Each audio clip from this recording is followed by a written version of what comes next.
하나님 말씀 역대하 28장 16절에서 27절까지의 말씀입니다.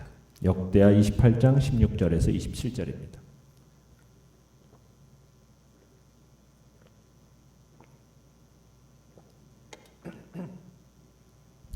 역대하 28장 16절에서 27절 우리 한 목소리로 같이 읽겠습니다.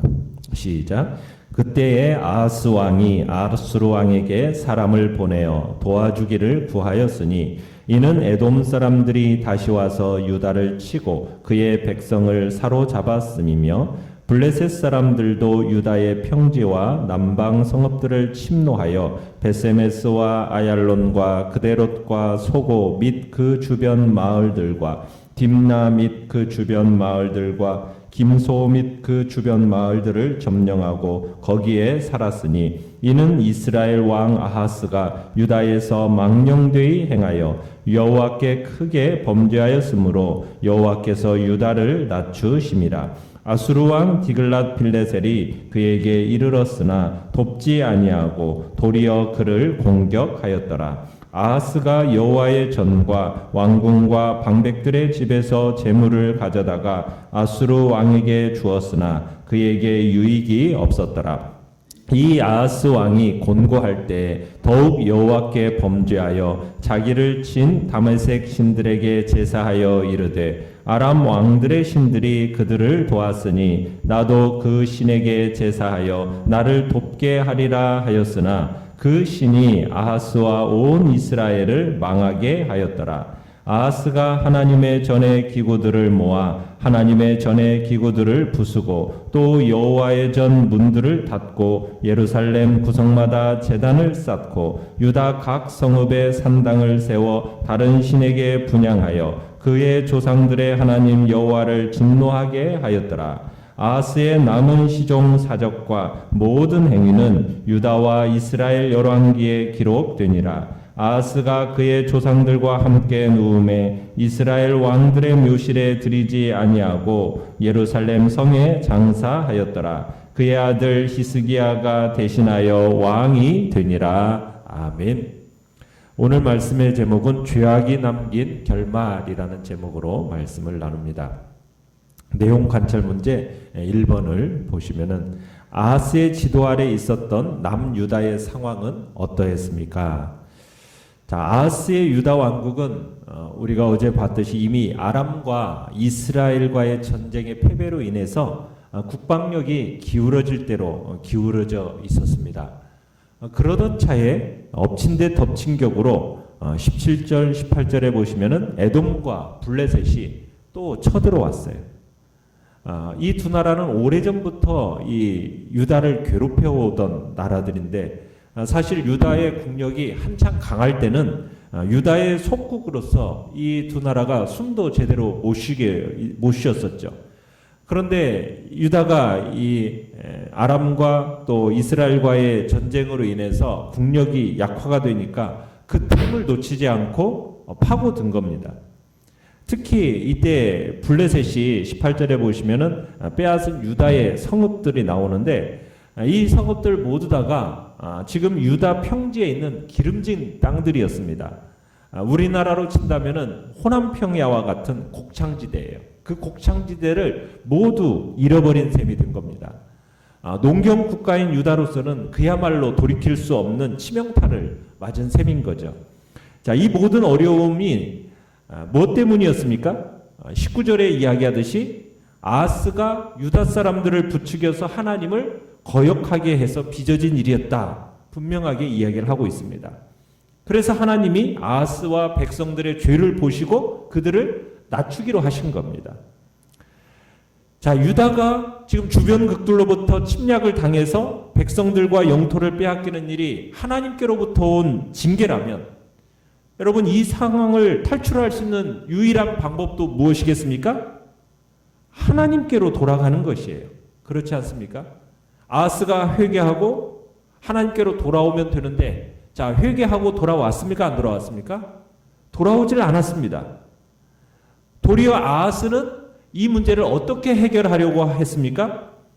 외교적으로 풀려고 했습니다. 그래서 16절에 가보시면은 16절에 아하스는 아수르 왕에게 사신을 보내서 도움을 청했습니다. 자, 이때 왕의 이름이 누굽니까? 아수르 왕의 이름이 누굽니까? 20절에 가보시면 디글랏 빌레셀이라고 얘기하고 있습니다.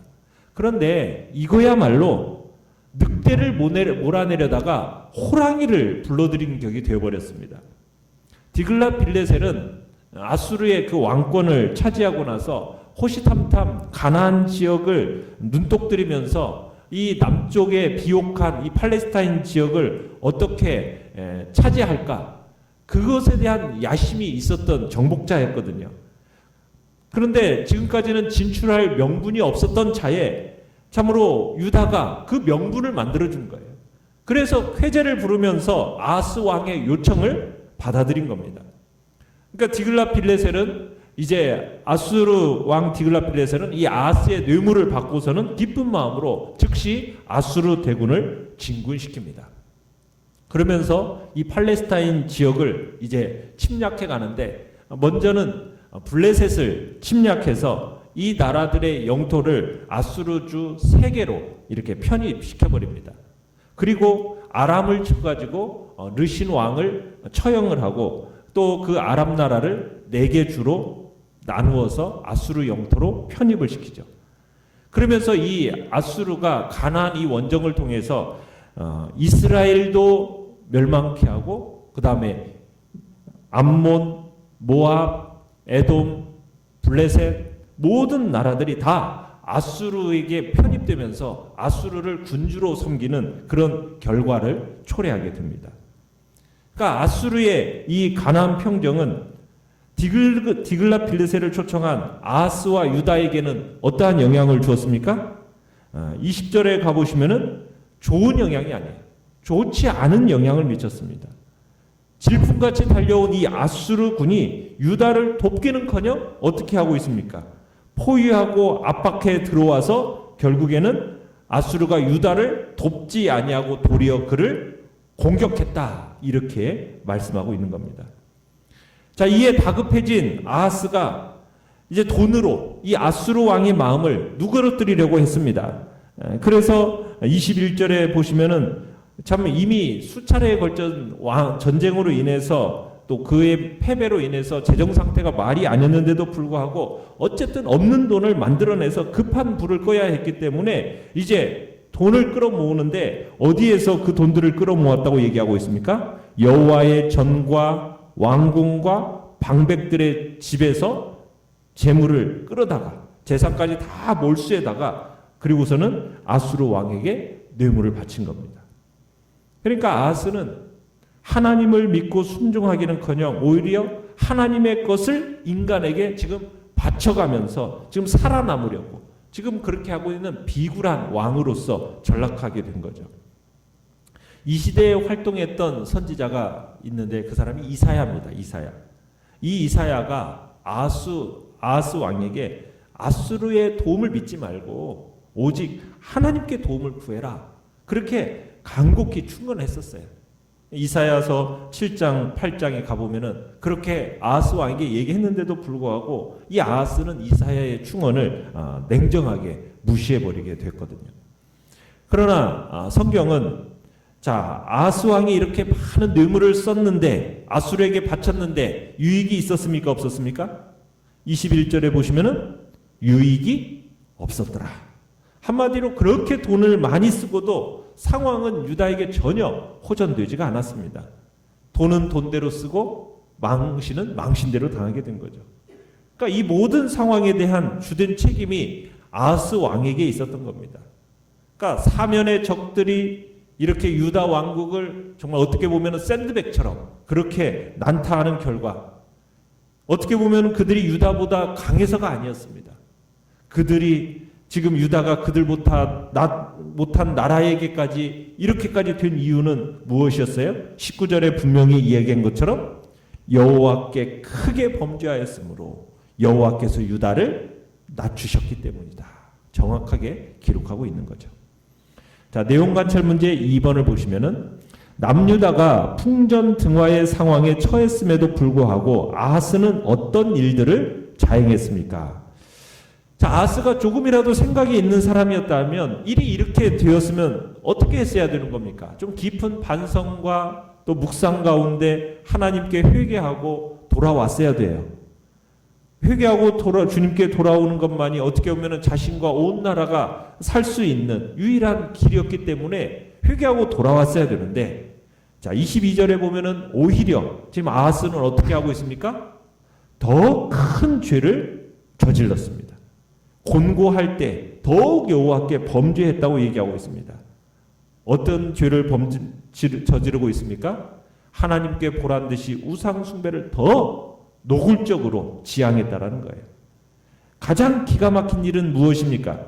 23절에 보면은 지금 아하스가 자신을 친 다메섹의 우상신들에게 제사를 올렸다는 사실입니다.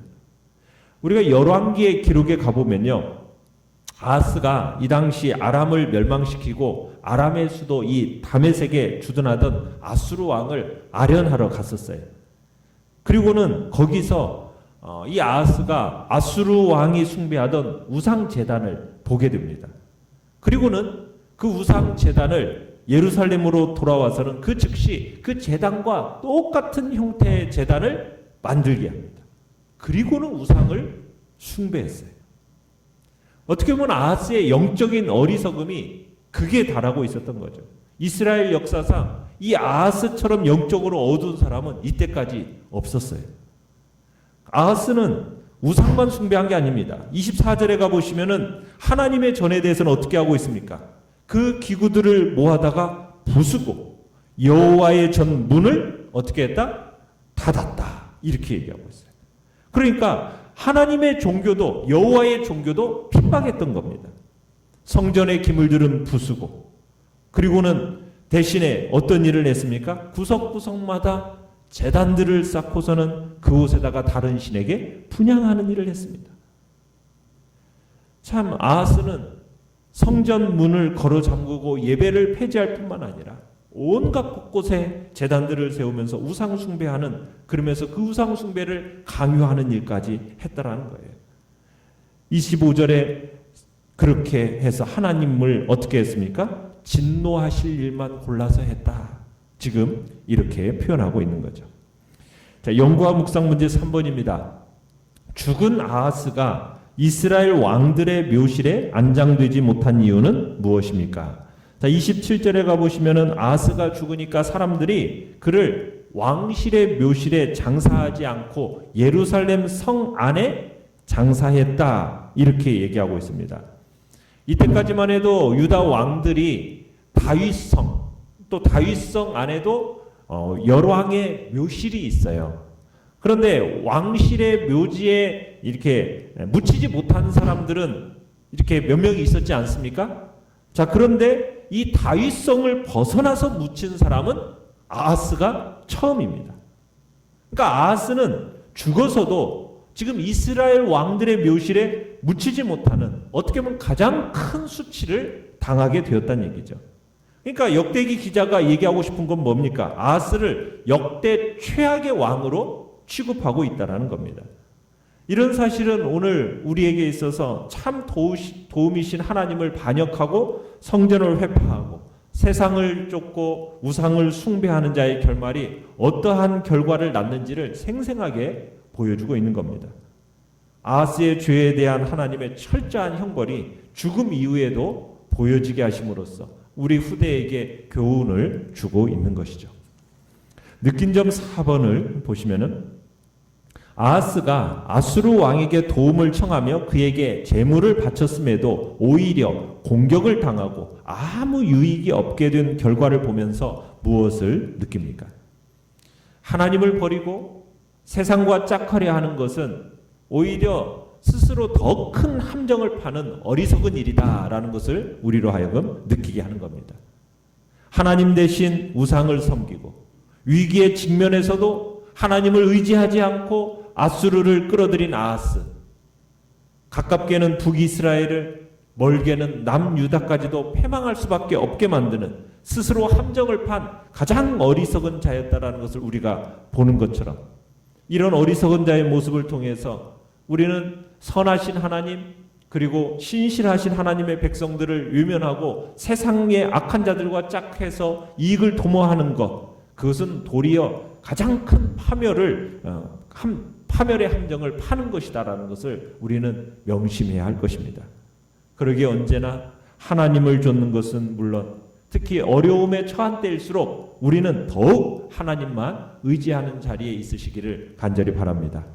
시편의 기자의 시편 1편에서 노래한 것처럼 악한 자의 괴를 따르거나 그와 함께하지 않고 오직 여호와의 말씀을 묵상하며 그 선하신 하나님과 동행하는 삶을 살아감으로 말미암아 물가에 심기운 나무처럼 항상 풍성한 열매가 여러분들의 삶에, 모든 일에 형통한 삶이 여러분들의 삶에 있게 되기를 간절히 바랍니다. 결단과 적용 5번입니다. 나는 죄에 대해 민감합니까? 계속 미루고 있는 죄의 고백이 있다면 지금 이 시간에 회개 기도를 드려 봅시다. 하나님이 아닌 세상적인 것을 의존하고 있다면 어떤 변화가 필요하며 이를 위해 어떤 구체적인 계획이 필요하겠습니까? 주님 앞에서 전문으로 묵상하시면서 참으로 우리의 마음속에 새로운 변화를 놓고 기도하며 철저한 회개 속에 하나님을 더욱 의지하는 복된 자리에 나아가시길 바랍니다. 자, 오늘의 기도 같이 읽겠습니다. 시작. 하나님보다 세상을 바라보는 어리석은 시선을 돌려주시고 세상에 물든 생각들을 고쳐주소서. 아멘. 말씀을 생각하면서 기도하시고요. 연약한 우리의 지체들을 위해서 기도해 주시며 코로나19 바이러스를 잠잠케 하시는 복된 은총을 기대하면서 또 주께서 다가오는 성탄절 주님의 오심을 찬양하고 주의 은혜 안에 이 연말 연시를 믿음으로 잘 승리하는 자리에 우리가 설 수 있도록 주의 은혜를 구하면서 주여 우리 세 번 부르짖며 나아갑니다. 주여 주여 주여 살아계신